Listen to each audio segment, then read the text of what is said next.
Welcome to the Banker Lamp. Please enjoy the video. You start by signing into the Outlook account where you need more space.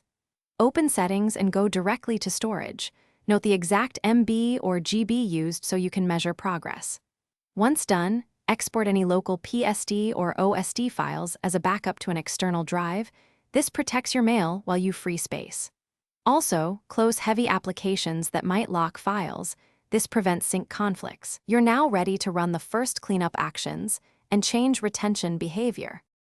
You'll remove bulk storage by targeting large messages and attachments. You search with size filters like size, 5 MB and has, attachments to list candidates, then delete or move them to archive folders on the server or your local backup. Once done, empty deleted items and junk. That immediately frees space. Next, enable auto archive or set server retention rules to move messages older than a set date. This keeps growth controlled. Make sure to compact local data files afterward so the freed space registers. You finish by offloading attachments and adjusting quotas. Save attachments to OneDrive or local storage, then replace them with cloud links in Messages. This reduces mailbox size but keeps access. If you need more room, request a mailbox quota increase or upgrade your plan for additional GB.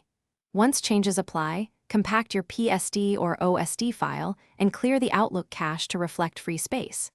If sync errors occur, reconnect the account. Run Inbox Repair Tool and recompact.